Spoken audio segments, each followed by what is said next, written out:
everyone, it's Sammy from Sammy's Sweet Life, and today's Tea Tuesday is a little bit different. It is a little bit more personal and story-timey, and I just wanted to share this because today is our 10-year anniversary. We got married 10 years ago today. It just seems so weird that it's been 10 years, and we were together 5.5 years before that. So we've been together now over 15 years. It's almost coming up on half of our lives, and so it feels a little bit strange to say that we've been together almost half of our lives. I can't imagine my life without him. It's been more than I could imagine and also harder than I can imagine. It's been tough. Marriage is work, and I see people on here preaching that marriage is like the easiest thing, and like if you find the right person then marriage is easy, and that's just not true. Especially when you are together super young and you get married kind of young, you have to grow up, and so there are growing pains. You have to grow together instead of grow apart over the years. There have been times that have been tough, but we always manage to grow together, like grow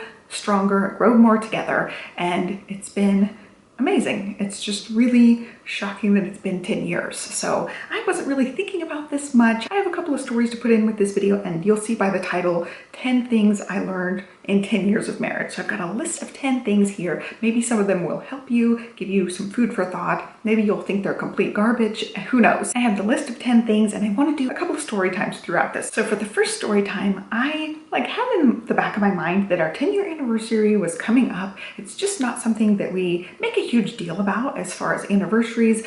We're the kind of people that we buy our own Christmas presents. Occasionally we'll buy each other one or two little things, but we generally speaking know what they are, and they're like smaller things. Like I get Johnny cartoon boxers for Christmas every year. That's just one of the gifts that he gets every year, and it's a goofy little gift. It's like less than 20 bucks, and it's just something that we get. So it's things like that, small little things. He'll buy me like a pack of pens because I love pens and planners and all that kind of stuff. So it's just the kind of gifts that we know the other one's going to appreciate, but it's not going to break the bank. It's definitely nothing out of the ordinary or surprising, but that's kind of how we go. And with anniversaries, same kind of thing. Like I'll bake one of his favorite treats for our anniversary, and that's about it. Like we don't celebrate, make a big deal about it, but this was the 10-year, and so I was thinking we would just do the same old thing, even though 10 years is kind of a big milestone, but still I didn't expect anything to be out of the ordinary with how we were going to celebrate.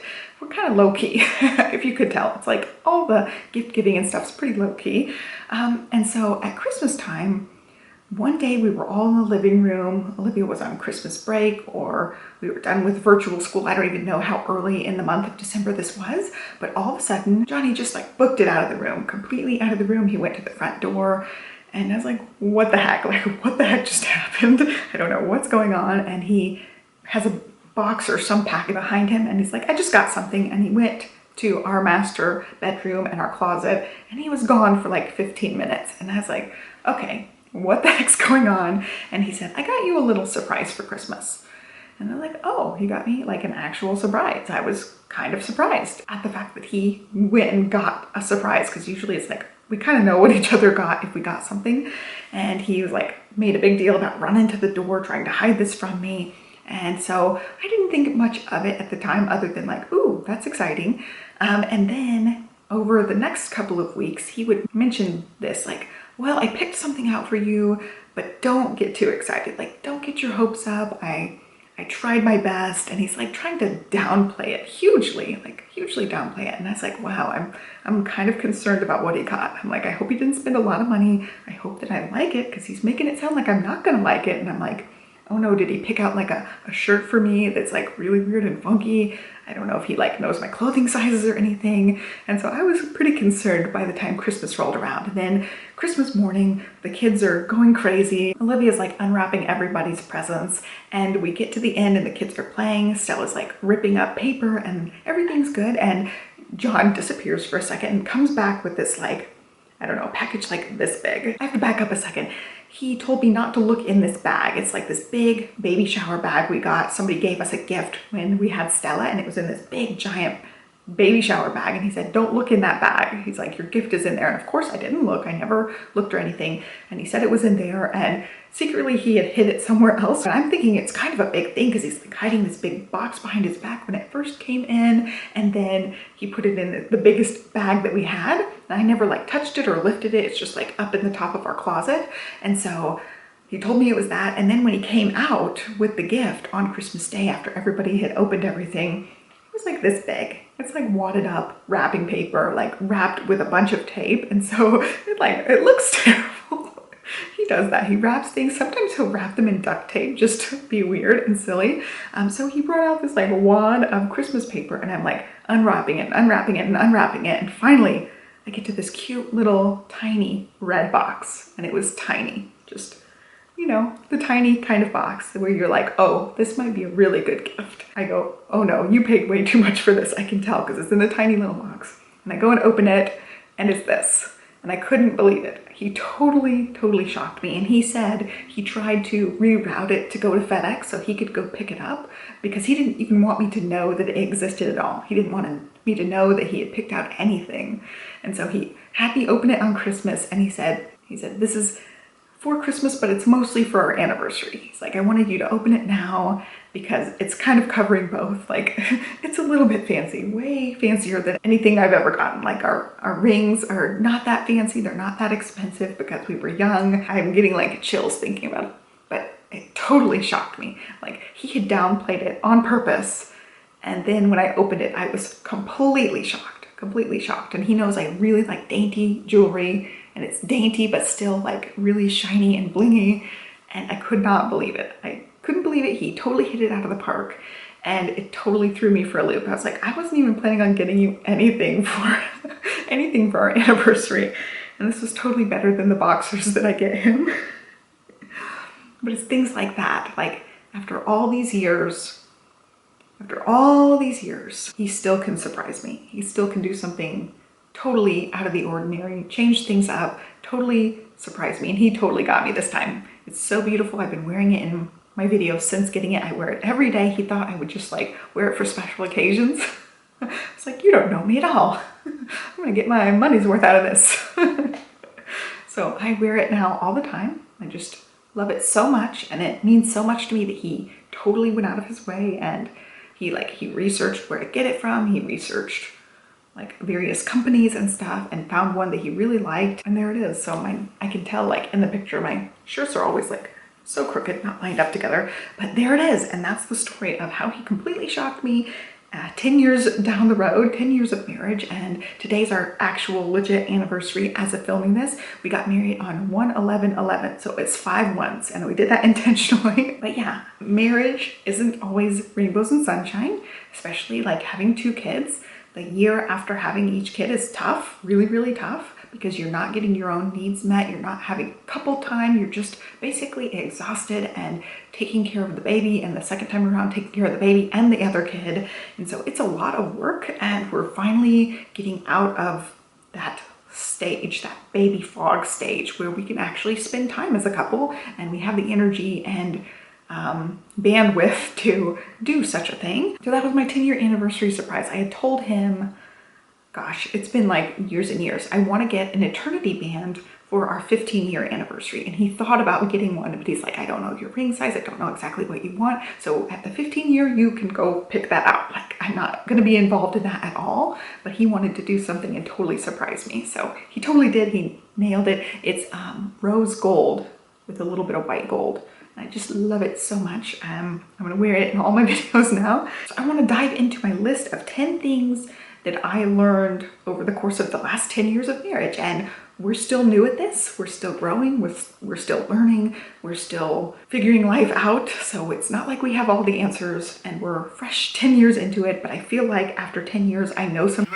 So that's where this list comes from. Take it or leave it. But I'm going to give it to you. They're not in any particular order. So number 1, say thank you and just small acts of gratitude. Something we do, like I cook dinner most nights and he will tell me thank you. And it means something to me when he says thank you. He will like wash the dishes most nights and I tell him thanks for washing the dishes. Or if we do anything, we always try to tell each other thank you, and it means something. And we notice when we're getting in the rut and we're not really like paying attention to each other, those thank yous kind of go by the wayside, and we notice. We both kind of notice. We don't feel as appreciated. And so that's just something I found that's really helpful. And I put small acts of gratitude in here because it's not only just saying thank you. It's like noticing that something needs to be done and doing it for the other person. So like just small little acts. Like I make his lunch every day. He could easily put together a sandwich, but that's just something that I do, just a small little act that I show him that I care about him. So things like that. And number 2 is hug. This is something that especially in like the young baby stages, is like, we don't hug or kiss sometimes. It feels like forever.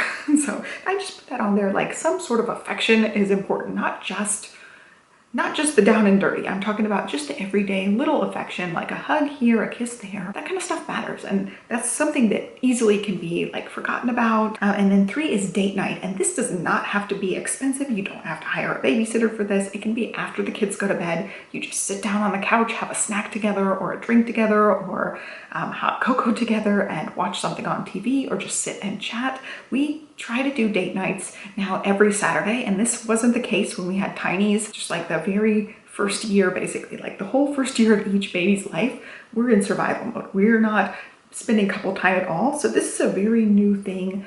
Shortly after Stella turned 1 year, we started going back to date night. So we have a scheduled date night with a babysitter, which is fantastic. Whenever we can wing that, we try to get that done. It is expensive paying for a babysitter, and then going out to eat can be expensive, but we make it part of our budget. But you don't have to. You can totally do the date nights at home, and we do the date nights at home most weekends. That's really what we do most of the times. Like this last weekend, we did what I called cocktails and cookies. I just had bought a few packs of different like knockoff Girl Scout cookies, and we made pina coladas, and that was it. And that was our little date. We tried the cookies, we ranked them. It was just 3 packs of cookies. We still sat and ranked them and talked and laughed and had our cocktails, and it was just really, really fun. And it cost us just a little bit of money, whatever the cocktail supplies cost, and also the little things of cookies were not expensive at all. And we just had a really good time just connecting, just not thinking about the kids because they were in bed, and just having a good time. So it does not have to be expensive. It can be at home, but we make that a priority. We make that time to just reconnect, just to see how each other is doing. And then going along with number 3, number 4 is laugh together. And I don't think we would have made it all this way. We still have a long way to go, hopefully, but I don't think we would have made it all this way if we didn't laugh together, and if we couldn't laugh. Like we will be in the middle of a fight and one of us will make the other one laugh. Like that's something that really, really helps in a lot of situations. When I'm down in the dumps, he tries to make me laugh, and it's so helpful. And especially if you guys can laugh together, if you guys can laugh at each other, it's really, really helpful to have some sort of sense of humor and not take everything so seriously. And I'm guilty. I'm the one that takes things way too seriously. So I'm the one who has learned over the years to laugh, sometimes at myself, at my own expense. And it's just helpful to do that. It's helpful not to take everything so seriously. And sometimes it's hard because life sucks sometimes, and it's really hard to find things that can make you laugh and put you in a happier mood. But I find that one really, really helpful. Having somebody who can make me laugh has been one of the biggest things I think that kept our relationship going. And then number 5, this was very, very cliche, but it's about communication. Tell your partner what you need or want. And this is something like, I get guilty of this one too.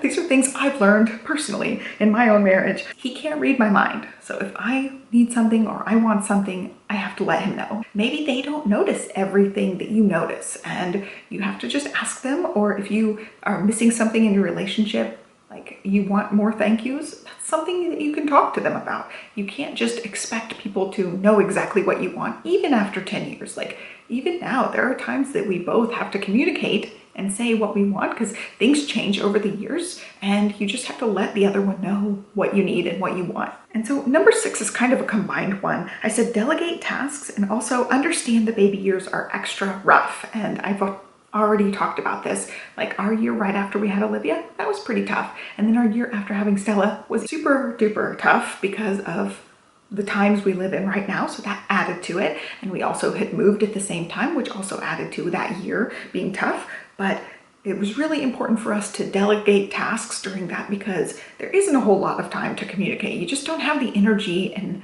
you don't want to put that much effort into anything that's not like strictly survival mode. So it's like, okay, delegate. You're going to be in charge of these tasks. I'm going to be in charge of these tasks. We agree on it, and then we just go and we do our things. We have our delegated things that we're doing, and we just make it work. And so you just have to understand sometimes are going to be tough and you aren't going to get a lot of couples time and you're just going to have to delegate and move on. And then number 7 is a little bit different. Everything else is talking about like communicating and spending time together and all that stuff.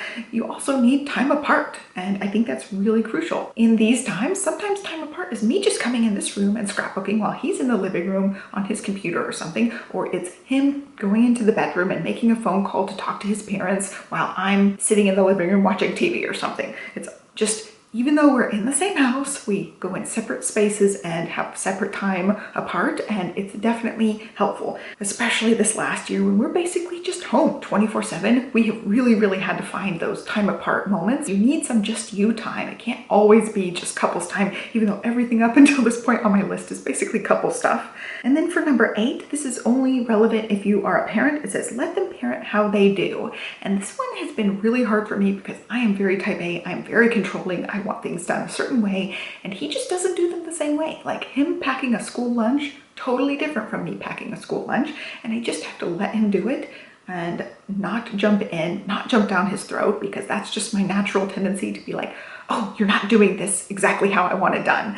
And it's not up to me, you know? He's half of the parenting in this house and I'm half the parenting. So I really have to take a step back, take a breather, and just like let him do his thing. Him and Olivia play different than Olivia and I play, and I have to let them do their thing. They are way wilder and crazier than I would personally like, but it makes them happy, and that's just their relationship. And I have to just let them like scream at each other and do really loud, crazy noises because that's just them. And I have to just let them be. And that's just a big thing I've had to learn over the years. It's like, I cannot tell him how to parent. He's going to parent how he parents, and I need to respect that and let it happen. And then this one also was kind of going along with the parenting discussion. Number 9 is schedule discussions. And this could be argument things. It could be just things you need to talk about, like telling people what they want or need, which I talked about in number 5. But this is just like schedule it. Like there's times when we will start having a little tiff and there are kids in the room. So we can't go full on like getting deep into a discussion, but we'll be like, okay, let's talk about this at bedtime. And then when bedtime rolls around, we can discuss it. It's just helpful to like shelf conversations. Sometimes it will also be something like, okay, something's bugging me. I need to spill it, and I have to just kind of schedule that. I have to be like, okay, at bedtime we really need to talk about something because it's driving me crazy, and it isn't necessarily like something he's doing that's driving me crazy. It's like something in our routine's not working, and we just have to schedule it. And I think that really helps, especially if we're both like getting heated about something. It's helpful to both take a breather and then talk about it later when we're not so angry about it. And going along with this, I totally don't buy into the never go to bed angry thing. I think sometimes you need to just step away and think about things and come back together after people are calmed down. I feel like when we're both really heated, we're gonna say things that we don't mean, and it gets supercharged and everybody gets even angrier, and those discussions just hardly ever work. And so we really sometimes just have to take a step back, step away, and talk about it at a later time. And especially like, okay, the never go to bed angry. If we're like in the middle of arguing about something, I'm gonna go to bed because I can't argue all night. I've got kids that wake me up, so I can't just argue until the wee hours of the morning. I have to get some sleep. So it's definitely something that we just sometimes have to shelf it, discuss it later, schedule time later to do it. And then number 10 on my list is sometimes you have to agree to disagree and commit to each other anyway. And we've had moments like that over the years. We've had things that we just completely don't see eye to eye on. Sometimes you're not going to get the other person to see your side, and that's okay. Like, you're still gonna stay committed anyway. And I find that our relationship is a choice. So we were really young when we got together. We were teenagers. So I want to discuss a story. We were having a tough time. It was like early years of college. We had moved out on our own, thinking like we knew everything. We were so dumb. We moved out on our own and just could not handle it. It was expensive and it was beyond what we expected. So we ended up moving back in with my mom, but we were having a really tough time communicating. It was horrible. It was probably our toughest year, as us trying to move out on our own and deciding what we were gonna be. Like, were we gonna be together forever, or were we gonna go our separate ways? Like, this was make or break time for us. And he went and discussed this with one of his best friends who was also a co-worker, and he was talking to his friend who was also in a relationship like us, a few years into it, getting pretty serious, still young, but getting pretty serious. And he got some advice from his friend. He's like, you just commit to staying in the relationship and you do what it takes and you take your ego out of it. We both thought we were right about everything. And so he really took that to heart and committed anyway. We weren't 100% like on the same page about every single thing, but that's what also makes our relationship interesting. And we committed anyway. So he really took that to heart, and he's like, I want this to work. I want to marry her. I want this to be it for us. Now I'm getting all sappy and choked up, but I did the same thing. I went through the same thing. Like, is this what we really want? Is this what I want for the rest of my life? Because I don't want to get married and divorced a bunch of times. I want to be sure about this person. And we were both so young that it was kind of hard to make that decision. When we were that young, we didn't have a whole lot of dating experience. I've dated a few people, he dated a few people, but nothing super serious. So at this point, it's like, are we really committing to this person? And we both separately came to the conclusion that yes, we are going to commit to this person. And it's been something that's an active choice. You commit to the person, you make that choice. And I feel like you almost make that choice every day. At least once a week, you're making the choice to be in it 100% with your partner. And I think that was our roughest time. Like when we were young, we had to make the decision to grow together and not grow apart. And it's just so many formative years that we went through together. And sometimes I just can't believe that we've been together so long. I can't believe we've made it 10 years of marriage, and it feels like a pretty big accomplishment, especially in this day and age, but we still have a long way to go. So I'm definitely not trying to say that we know everything. I'm definitely not trying to say this top 10 list is everything you need to know about marriage, but I wanted to go ahead and give you guys food for thought, give you guys a couple of stories for this tea, spilling my marriage tea. And so yeah, I hope you guys liked it. Totally a different spin on Tea Tuesday, and I'm really, really thankful to have survived 10 whole years of marriage. It's not always easy, but at the same time, it is easy. I don't know how to put it, because it is work. It takes time. It takes a lot to put into the relationship, because you have to think about somebody besides yourself. And that's hard from somebody who is just an inherently kind of selfish person. I just kind of am selfish. And so I have to really think about the other person. And that part isn't super easy for me to do sometimes. So that part I do feel like is hard, but it's also really easy because we have such a good time. And that part of it is easy. It's so dumb and cliche, but we are each other's best friends. And I do have another best friend I talk about all the time, but we really are just, at the end of the day, we are each other's best friend. We enjoy each other's company, and that part is easy. So anyway, I wanted to do this video. I hope you guys enjoyed it. Take it or leave it, any of the things in the video, but I hope you guys liked it. Give me a thumbs up, subscribe, and I'll catch you next time. Thanks for watching, guys. Bye.